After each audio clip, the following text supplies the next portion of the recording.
So welcome guys to another video. आज का दिन बहुत ज़्यादा बढ़िया है, देख ही सकते हो पीछे मौसम कितना ज़्यादा प्यारा हो रखा है। ऑल्दो बारिशें काफ़ी ज़्यादा हो रही है, लेकिन आज धूप निकल गई, बट बीच बीच में बारिश और धूप जैसा माहौल बना ही हुआ है। आज मैं एक बहुत ही इंटरेस्टिंग टॉपिक पे बात करने वाला हूँ, after market exhaust. So generally bikes वगैरह रिव्यूज़ तो हम करते ही हैं, बाइक रिव्यूज़ वगैरह मैं करता हूँ अपने चैनल पे। अपनी बाइक पे मैंने क्या क्या चीज़ें कराई है ये मैंने कभी ऐसा सच दिखाया नहीं, बताया नहीं। तो आज मैं अपने बाइक के बारे में डिस्कशन करूँगा और क्या क्या मोड्स हैं मेरी बाइक में, वो सारी चीज़ें मैं दिखाने वाला हूँ। तो पीछे देख सकते हो मेरी डोमिनार खड़ी हुई है और इसी के बारे में हम बात करेंगे डिटेल में कि कस्टमाइजेशन में मैंने क्या क्या चीज़ें इस बाइक के अंदर करवाई है। So guys, this is my Dominar, मेरा प्यार डोमिनार। और आप देख सकते हो मैंने इस पर काफ़ी सारी चीज़ें करवा रखी है। सबसे पहली चीज़ जो अपील हो रही होगी वो है इसका ग्राफिक्स। दिखने में आपको कैसा लग रहा है कमेंट करके ज़रूर बताओ। मुझे तो बहुत ज़्यादा प्यारा लगा है। इसके अंदर ये क्योंकि 2018 वेरिएंट है तो इसके अंदर गोल्डन अलॉय व्हील्स पहले से ही आते थे, मैंने इसमें कुछ चेंजेस नहीं कराए। Original colour was black and golden, तो जस्ट ग्राफिक्स के बाद गोल्डन के साथ ये कलर थीम जा रहा था, इसलिए मैंने ये वाला कलर लगाया। और उसी के साथ फ्रंट में आप देख सकते हो वाइजर इंस्टॉल्ड है जिसके ऊपर ये की ग्राफिक्स हो रखे हैं। सस्पेंशन पे WP लिखा हुआ है, ऑल्दो इस बाइक पे एंड्योरेंस के सस्पेंशन आते हैं, लेकिन मैंने जस्ट क्योंकि स्टिकर्स अच्छे लग रहे थे तो मैंने WP लगा दिया। उसी के साथ यहाँ पे ओवरऑल आप बताओ देखने में कैसी लग रही है। तो बेसिकली एग्जॉस्ट भी लगा हुआ है बाइक के अंदर। ओके, तो आज की जो वीडियो होगी वो मेजरली होगी एग्जॉस्ट पे कि आफ्टर मार्केट एग्जॉस्ट अगर आप लगाते हो तो किन किन चीज़ों का ध्यान रखना है, एग्जॉस्ट लगाने से पहले, लगाने के बाद क्या प्रोज होते हैं, क्या कॉन्स होते हैं, एंड क्या ये लीगल है। भाई पहले आखिरी सवाल का जवाब दे दूं, लीगल तो नहीं है ये तो हम सभी जानते हैं। बट अगर अब आपने लगा ही लिया है और अगर आपको पसंद है परफॉर्मेंस ओरिएंटेड अपनी बाइक को बनाना, तो किन किन चीज़ों का ध्यान रखना है। उसी के साथ छोटी सी एक्सेसरी काफ़ी काम की, स्पूल्स, क्योंकि हमें सबको पता है कि हमारी बाइक में अब डबल स्टैंड तो आते नहीं है, तो ये छोटा सा पार्ट बहुत ज़्यादा हेल्पफुल होता है। पेडॉक लगाओ, यूज़ करो। एंड यहाँ पे एक चीज़ मैं आपको और दिखाऊं, अपार्ट फ्रॉम ग्राफिक्स, यार ये वाला जगह ना फेड हो गया क्योंकि बाकी पूरे ग्राफिक्स के ऊपर एक्चुअली PPF चढ़ी हुई है, इस तरफ PPF उतर गई थी चढ़ाते वक्त, जिसकी वजह से ये वाला जो कलर है ये थोड़ा सा फेड हो गया। खैर, यहाँ मैंने अपना नाम लिखवाया है और ये है Android auto screen. So basically मैंने ये आउकी वालों ने मेरे को दिया था टू टेस्ट कि ये कैसा है, और मैंने इसके ऊपर वीडियो भी बनाई थी। सो यहाँ पे मैं आपको वैसे भी एक छोटा सा ब्रीफ देता हूँ कि ये कैसे वर्क करता है। तो बेसिकली इसके अंदर कैमराज है फ्रंट और रेयर, जो कि फ्रंट में मैंने इसको यहाँ पे हेडलाइट के पास लगाया है ये वाला कैमरा, एंड रेयर में या नंबर प्लेट के ऊपर लगा हुआ है ये कैमरा। सो उसी के साथ अभी एंड्रॉयड ऑटो कनेक्ट हो रहा है इसमें, एंड जस्ट लाइक दिस आपका एंड्रॉयड ऑटो कनेक्ट हो जाएगा। तो WhatsApp, calling, Spotify, maps easily चला सकते हो। और मेरे को तो भाई बहुत ज़्यादा मज़ा आता है इसको ऑपरेट करने में। एंड हिमाचल जब भी मैं गया हूँ, इससे ज़्यादा यूज़फुल चीज़ मेरे को कोई लगी ही नहीं। तो जस्ट इन केस अब सपोज एक कंसर्न होता है लोगों का कि जैसा अगर ये लगा लिया तो पीछे आप स्पीडोमीटर कैसे देखोगे, तो यहाँ पे एक डमी स्पीडोमीटर भी आता है जो कि आप देख सकते हो, आपको स्पीड वगैरह सब कुछ बता देगा। एंड यस, यहाँ से आप ब्राइटनेस कम और ज़्यादा भी कर सकते हो। और बाकी तो और कुछ नहीं है एज सच। यहाँ पे 360 का माउंट है।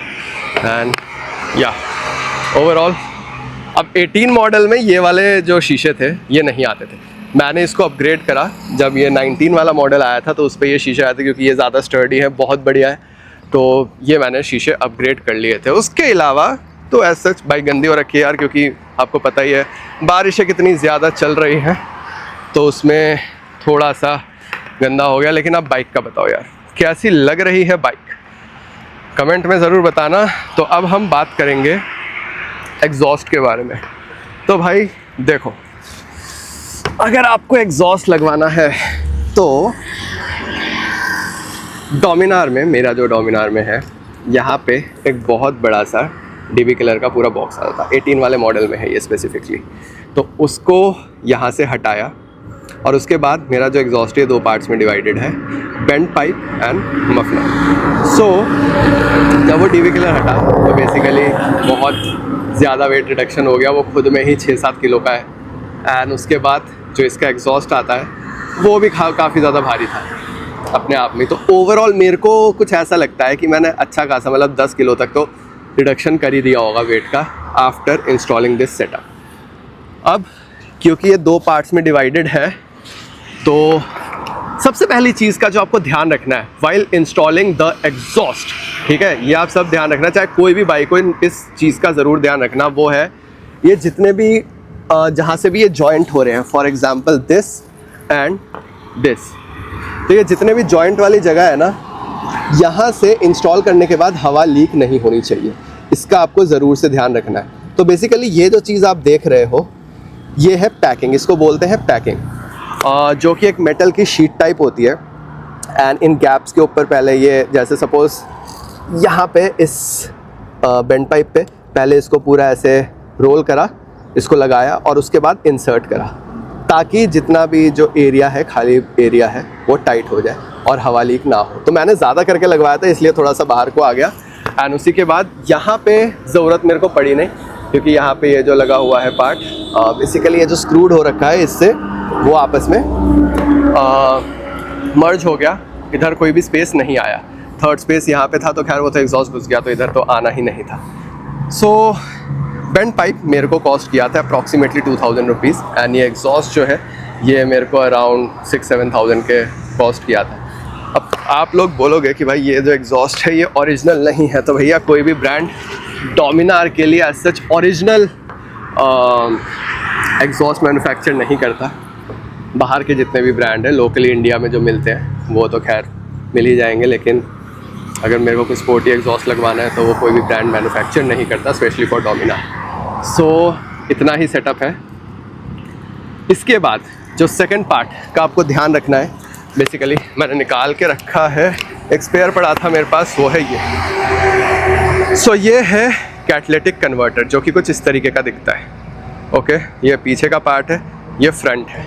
अब इसका यूज़ क्या है और ये क्यों इतना ज़्यादा इम्पॉर्टेंट है, तो बेसिकली जब भी आप अपने बाइक में फ्री फ्लो एग्जॉस्ट लगवाते हो, बाइक का जो बैक प्रेशर क्रिएट होता है, वो बैक प्रेशर जब आप फ्री फ्लो एग्जॉस्ट लगाते हो तो ख़त्म हो जाता है। उस बैक प्रेशर को क्रिएट करने के लिए मैंने अपनी बाइक में कैटालिटिक कन्वर्टर लगाया था। सो इसका आपको कैसे पता लगेगा कि बैक प्रेशर क्रिएट हो रहा है कि नहीं हो रहा, तो जब भी आप फ्री फ्लो एग्जॉस्ट लगाते हो ना, तो जनरली आपने बाइकों में देखा होगा कि बाइक ऑफ होने लग जाती है अपने आप ऑन करोगे, सेल्फ मारोगे, थोड़ी देर होगी एकदम से ऑफ, थोड़ी देर होगी एकदम से ऑफ। तो बेसिकली बैक प्रेशर इंजन पे नहीं क्रिएट हो रहा होता, जिसकी वजह से गैस सारी की सारी गैसेस रिलीज़ हो रही है, बैक प्रेशर क्रिएट नहीं हो पा रहा, तो पूरा जो आपका परफॉर्मेंस है, तो ये चीज़ आपको एक और उससे तरीके से आप देख पाओगे कि जब आपकी बाइक में बैक प्रेशर क्रिएट नहीं होगा ना, आप थ्रॉटल दोगे, थ्रॉटल लूज़ आउट होगा, परफॉर्मेंस बाइक की नहीं निकलेगी। बाइक में बैक प्रेशर क्रिएट होना बहुत ज़्यादा ज़रूरी है। तो छोटा सा पार्ट है ये, जो कि ज़्यादा महंगा भी नहीं आता, कैटालिटिक कन्वर्टर, ये मैंने बीच में डाल रखा है, जिसकी वजह से मेरी बाइक थोड़ा सा साउंड में भी फ़र्क आ गया, बहुत ज़्यादा चिल्ला नहीं रही जिसको हम बोलते हैं, और उसी के साथ बैक प्रेशर अच्छा क्रिएट हो रहा है। तो लो आरपीएम्स में बाइक का कंट्रोल अच्छा है, बाइक बंद नहीं हो रही। उसी के साथ जब बहुत ज़्यादा लाउड हो जाती है, थर्ड थिंग, जब बहुत ज़्यादा लाउड हो जाती है बाइक, तो उसके लिए हम जनरली इधर डीबी किलर्स का यूज़ करते हैं। तो मेरी बाइक में इंस्टॉल नहीं है क्योंकि ये उतना ज़्यादा लाउड है नहीं, तभी मैंने फुल कैन लगवाया था, क्योंकि शॉर्ट कैंस मिड कैंस में लाउड बहुत होता है, इसलिए मैंने फुल कैन लगाया था, जिसके बाद इसकी साउंड काफ़ी ज़्यादा अच्छी थी। तो यहाँ पे लगता है डीबी किलर, जो कि मैंने नहीं लगाया, लेकिन अगर आपकी बाइक लाउड है, डीबी किलर लगवा लो। डीबी किलर लगने के बाद भी आपका जो बैक प्रेशर है वो कहीं ना कहीं थोड़ा और क्रिएट हो जाता है, जो कि again for the bike performance बहुत ज़्यादा ज़रूरी है, वरना एग्जॉस्ट लगाने का कोई फ़ायदा नहीं है। उसके बाद नेक्स्ट मेजर थिंग, जो कि एक्चुअली आपकी थोड़ी प्राइमरी चीज़ भी होनी चाहिए, तो बेसिकली बाइक्स में ना O2 सेंसर लगा होता है। यहाँ पे आप देख सकते हो कि O2 सेंसर लगा हुआ है मेरा। तो जो लोग अपने बाइक में कंप्लीट फुल सिस्टम डलवाते हैं, तो मेरा फुल सिस्टम नहीं है, फुल सिस्टम होता है header, bend pipe and muffler, that is called full system. मेरे में हेडर्स स्टॉक है, सिर्फ बेंड पाइप और मफलर ही लगा है। तो जिनका कंप्लीट वो होता है, उन लोगों को O2 सेंसर ध्यान से इंस्टॉल करवाना ही करवाना है। O2 सेंसर की हेल्प से आपका एयर और फ्यूल मिक्सचर जो होगा वो भी बेटर होगा, और अगर जस्ट इन केस पूरा इंस्टॉल कराने के बाद एयर फ्यूल मिक्सचर बेटर नहीं होता है आपका, बाइक का वैसे जनरली सुपर बाइक्स में ECU मैपिंग करवाते ही है, ताकि जो मॉडिफिकेशन हुई है, क्योंकि कंपनी जो मोड करती है उस पर आपके डीवी किलर्स होते हैं, वो अपने हिसाब से मोड करके रखते हैं। जब आप फ्री फ्लो करवाते हो तो आपके बाइक के ECU को, एयर और फ्यूल के मिक्सचर को सही होना बहुत ज़्यादा ज़रूरी है, जिसके लिए लोग ECU मैपिंग करते हैं। तो वो भी आप करा सकते हो। मेरे में ज़रूरत नहीं पड़ी अभी तक एज सच, क्योंकि O2 सेंसर स्टॉक लगा हुआ है जैसा मैंने आपको बताया। तो जो लोग कंप्लीट कराना चाहते हैं वो ECU को एक बार मैप करके दिखवाए ज़रूर कि कंडीशन सही है, या फिर उसको उस तरीके से मैपिंग करवा लें। बेसिकली उसे मैपिंग ही बोलते हैं, मैपिंग करवा लें, राइट। उसके बाद नेक्स्ट इम्पॉर्टेंट अपग्रेड जो एग्जॉस्ट लगने के बाद होना ही चाहिए वो है air filter, performance air filter. अब बाइक से आप हवा निकाल तो रहे हो, लेकिन बाइक को हवा चाहिए भी तो उतनी ज़्यादा। तो उसके लिए जो फ्री फ्लो एग्जॉस्ट के लिए जो फिल्टर्स होते हैं वो ज़्यादा हवा खींचने वाले चाहिए होते हैं। तो बेसिकली जिसको हम परफॉर्मेंस एयर फिल्टर्स कहते हैं, तो परफॉर्मेंस एयर फिल्टर इंस्टॉल कराना ज़रूर, एंड जिसकी वजह से ओवरऑल जो आपका सर्कुलेशन होगा हवा का वो बहुत ज़्यादा बढ़िया हो जाता है।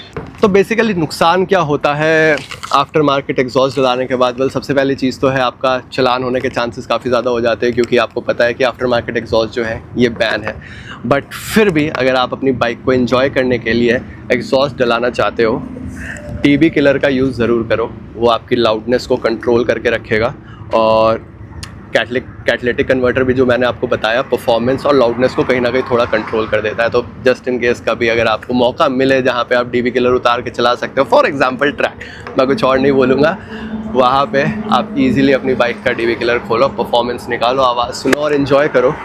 उसके अलावा एक ड्रॉबैक जो और है वो है फ्यूल कंजम्पशन। आपकी बाइक का थोड़ा सा बढ़ जाएगा, क्योंकि भाई ऑब्वियसली जहाँ आप परफॉर्मेंस एक्सट्रैक्ट करोगे वहाँ माइलेज तो आप सोच नहीं सकते। तो इसीलिए थोड़ा सा कहीं ना कहीं पार्शली आपका माइलेज गिरेगा 3 से 4 किलोमीटर के अराउंड। अपार्ट फ्रॉम दैट मुझे एज सच कोई नेगेटिव नहीं लगता। पॉजिटिव जो मेरे को लगे वो ये है कि एक तो सबसे पहली चीज़ आपके बाइक से वेट रिडक्शन होगा। जैसे मैंने बताया मेरी बाइक में अप्रॉक्सीमेटली 10 से 11 किलो का वेट कम हुआ है। मैं तो भाई बहुत ज़्यादा सेटिस्फाइड हूँ, क्योंकि अब मेरे को पता लग रहा है कि डोमिनार हल्की होने के बाद कैसा परफॉर्म कर सकती है, और ये बहुत बढ़िया चल रही है बाइक अभी। और उसी के साथ दूसरी चीज़ जो पॉजिटिव होता है वो ऑब्वियसली परफॉर्मेंस।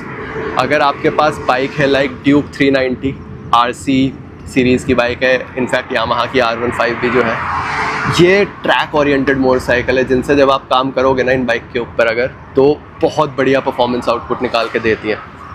मैं तो बस डोमिनार पे ट्राई किया और मेरे को तो मज़ा आ रहा है। खैर पहले भी मैंने ट्राई कर रखा था, इस बार बस वीडियो बनाने का मौका मिला मेरे को।